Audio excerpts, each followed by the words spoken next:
It's generally not a good sign when a serious-looking movie with impressive credentials finds itself relegated to Prime Video with a minimum amount of hoopla. James Gray's Armageddon Time, for instance.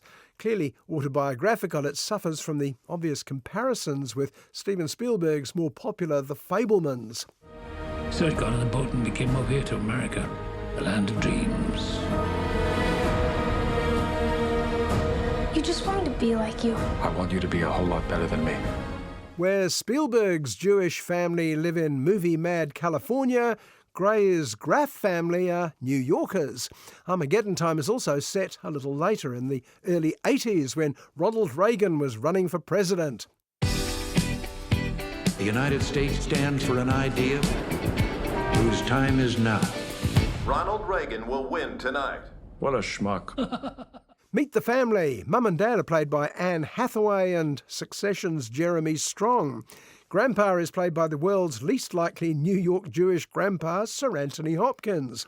They explain his accent by saying he was brought up in Liverpool, overlooking the fact that he's also the world's least likely Liverpudlian.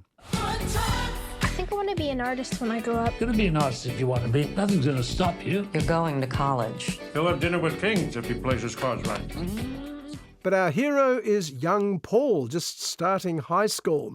His dream is to draw comic books. His parents are horrified. They insist he's going to make something better of himself, which means not hanging out with low-life undesirables. I really like your stickers. My stepbrother gave them to me. He's in the Air Force. That's so cool. How dare you! A menace to you! But within a couple of days at school, Paul is getting in trouble with his new best mate, Johnny, who happens to be black. Mum shows her hypocrisy.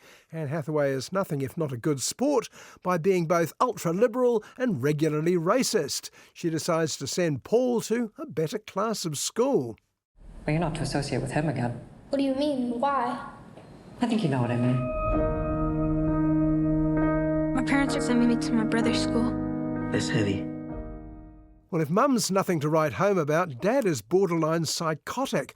If he's not flaring up in violent rages when he can't get his own way, he's manically singing at the top of his lungs when he wakes up Paul to go to his new school. Good morning, good morning, good morning.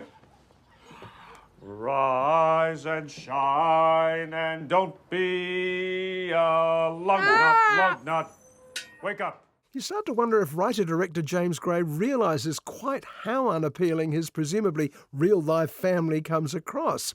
They're tribal Democrats. They're convinced that the minute Ronald Reagan is elected, he'll start World War III. Yet they're equally certain the only way young Paul can succeed is by enrolling in an exclusively right-leaning Republican school. Something's bugging you. What is it? Sometimes kids say bad words about the black kids. Who's that? Somebody from my old school. Did they ever come to your house? What do you do when that happens? Obviously nothing, of course. You think that's smart? Paul hates private school Forest Manor, particularly his bigoted classmates. He can't talk to his mum and dad about it, understandably. I mean, I wouldn't talk to Mr. and Mrs. Graff about the weather, but at least he can open up to Liverpudlian New Yorker Grandpa. My mother, when we came over here, we didn't have much. Why'd she come here? They wanted to kill her, that's why. They were soldiers, and sometimes they'd go out looking for Jews. They hated us then, and they still hate us.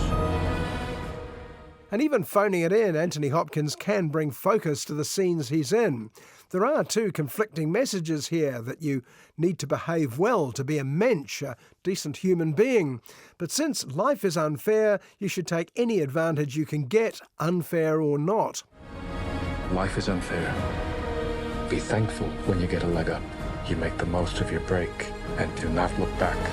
All my hopes are with you and your brother my whole life. And nowhere is this more clearly shown than in the Trump family, the real-life alumni of James Gray's own old school.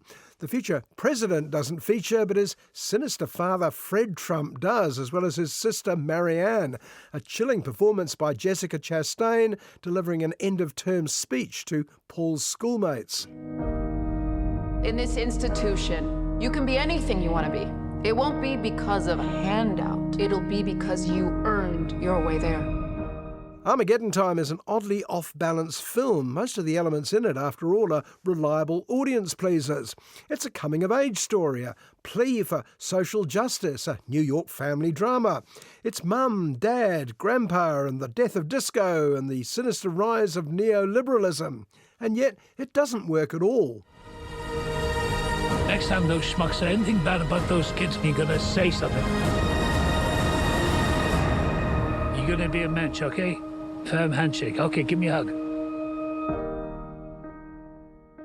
Maybe every filmmaker about to launch an autobiographical tale of his childhood, James Gray here, Spielberg's Fabelmans, Kenneth Branagh's Belfast, should be reminded that just because it's true doesn't mean it's convincing. It takes a literary genius to translate the personal to the universal, and there isn't a literary genius anywhere near Armageddon Time. It's currently playing on Prime Video.